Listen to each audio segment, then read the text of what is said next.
in nonverbal reasoning, one of the skills that you need is to be able to describe a picture and to break it down into its component parts. So let's take a look at this picture. If you just stand back from it and look at it overall, you could describe it as a face. Now, we want to describe the components that make it up. So I'm going to start from the outside. That is a rectangle. And quite prominently, there's a question mark at the top. And some lines. There's an ear, what looks like a mouth, nose, eyes, and eyebrows. But now, in the last part of the description, I was still looking at it as a face and naming the features of the face. But if I look more closely, I could describe each of the eyes as a capital letter D. Likewise, the nose is actually a down-pointing arrow.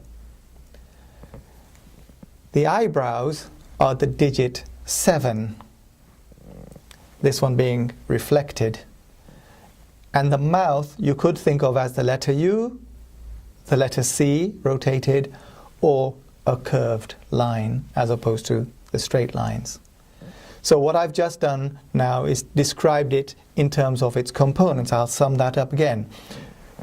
The rectangle, the question mark, straight lines, a curved line, an arrow, the letter D, the digit 7, and an ear, which is recognizably an object. Now the point here is that these components can be put into groups. There are components which are recognizable shapes like polygons, rectangles, squares, triangles, circles, etc. Then there are components which are letters of the alphabet, components which are numbers, and symbols or characters such as question mark and other punctuation marks and mathematical symbols such as plus, divide, percent, other punctuation marks such as exclamation mark, comma, colon, etc. Lines, arrows, and recognizable objects. And it can be useful to be able to describe a picture in terms of the components that it's made of. Now there's a word that can help you to remember the different categories of components. And that word is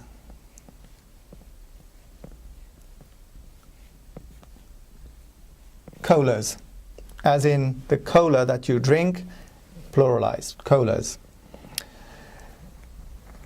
And the letters stand for the following words. C stands for characters. So characters would be anything that you could find on a computer keyboard. So that would be letters of the alphabet, numbers or digits, and punctuation marks and mathematical symbols. Those would all be characters. Don't confuse that with characters in written English. This is a different application. We're talking about things that you'd find on a computer keyboard. O would be objects. Now these are recognizable objects. Here we have an ear.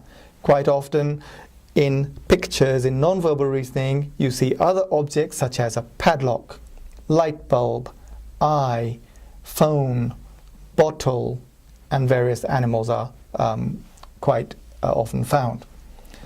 So O is for objects. L is for lines. So we have some straight ones and a curved one. A is for arrows. We have one here. And S is for shapes.